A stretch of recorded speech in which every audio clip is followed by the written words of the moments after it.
Bom dia a todos e todas, estou de volta para darmos continuidade ao nosso assunto. Espero que todos estejam acompanhando pelo módulo, na página 231, o tópico Centralidade do Poder e Potencialidades Econômicas Europeias. Começa aqui dizendo das diferenças entre a centralidade econômica dos Estados Unidos e da Europa. O módulo diz que os Estados Unidos ele é hegemônico no continente americano, economicamente falando, e no mundo inteiro, né? Vamos dizer logo a verdade. É a potência mais rica, mais poderosa, em vários sentidos. Na Europa, não existe uma centralidade de poder, porque o continente é bem fragmentado, territorialmente falando, e economicamente também. Lógico que nós temos um ou outro países que se destacam, como é o caso da Alemanha, da França, da Inglaterra, da Itália, da Espanha, da Holanda, mas principalmente a Alemanha, a França e a Inglaterra. Então existe essa fragmentação, essa divisão econômica totalmente diferente da hegemonia que os Estados Unidos impõem no continente americano, impõem em todo o mundo. E isso fez com que a Europa se diferenciasse bastante, além de ser considerado o primeiro continente a se desenvolver. Mas por que a Alemanha, a Inglaterra e a França se destacam no universo de dezenas de países? Como vocês podem ver, bem no finalzinho da página, diz assim que entre os fatores que fizeram com que esses países se destacassem pelo tamanho dos seus PIBs, dos seus produtos internos brutos, tem o contingente populacional. Mas como o contingente populacional vai influenciar nisso? O mercado consumidor. Vejam que eu falo da China, que a China provoca o mundo, porque a China praticamente não precisa do resto do mundo, porque a China tem 1 bilhão e 400 milhões de habitantes, tem um mercado consumidor de 1 bilhão e 400 milhões de pessoas. Aqui, para a escala europeia, que são países pequenos, de territórios pequenos, esses contingentes populacionais, a Alemanha com 80 milhões de consumidores, e a França e a Inglaterra com aproximadamente 60 milhões, ou um pouco mais a França e a Inglaterra um pouco menos de 60 milhões de consumidores, faz uma diferença muito grande, porque aqui nós temos países com dezenas de milhares de habitantes, de 10 mil habitantes, 50 mil habitantes, 1 milhão de habitantes. Então isso é o primeiro fator. Também tem a questão do consumo. São países que consomem bastante matéria-prima, compra bastante, vende bastante, produz bastante, além do seu processo histórico de industrialização, que é o mais importante entre todos os fatores. Como a Inglaterra se industrializou, como a França se industrializou, como a Alemanha se industrializou. São 3 países, 3 potências europeias, com 3 processos históricos de industrialização diferentes.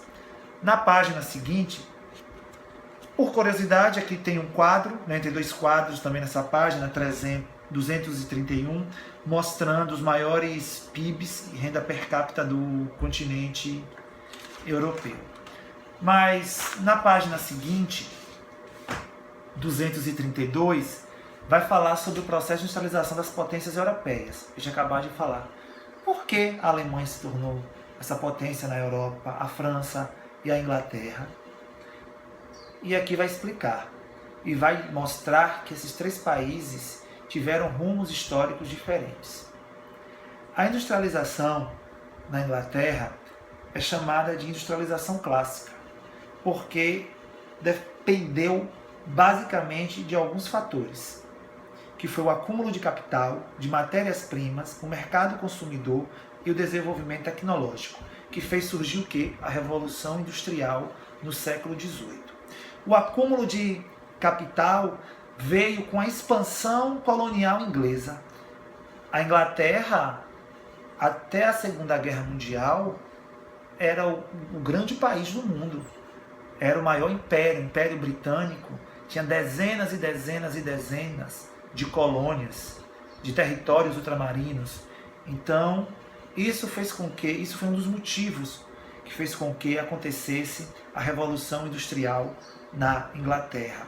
O acúmulo de matéria-primas, principalmente metais preciosos e produtos alimentícios vindos dessas próprias colônias, o mercado consumidor, que já era grande aqui na Inglaterra e em todo o Reino Unido, e era maior ainda quando se deparava com a quantidade de colônias que a Inglaterra tinha, ou seja, ela produzia e vendia para suas colônias, e o desenvolvimento tecnológico, que veio com a Revolução Industrial em meados do século XVIII. Então, a industrialização da Inglaterra é chamada de clássica porque veio desses fatores, né? Voltada para a questão colonial. Por isso leva esse nome de clássica. Já a francesa está diretamente ligada à questão comercial, à burguesia, né? Com o fim da Revolução Francesa, etc. Então a chave da industrialização francesa será a classe burguesa. E o desenvolvimento industrial francês vai estar ligado em 3 pilares, como mostra na página 233. A concentração na região de Paris, a alta concentração populacional francesa, né? A segunda, a possibilidade do desenvolvimento industrial, grande disponibilidade de mão de obra para a produção. Se Paris tinha uma grande população, tinha muita mão de obra para produzir. E a absorção da produção, por causa da grande concentração populacional. Havia na região um amplo mercado consumidor.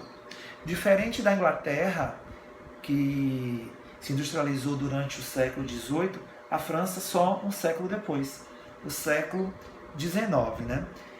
Com o fortalecimento da burguesia e o controle político do país. Ou seja, na França, o governo era quem abria as empresas. Até hoje, existem muitas empresas estatais na França, como ocorre aqui no Brasil.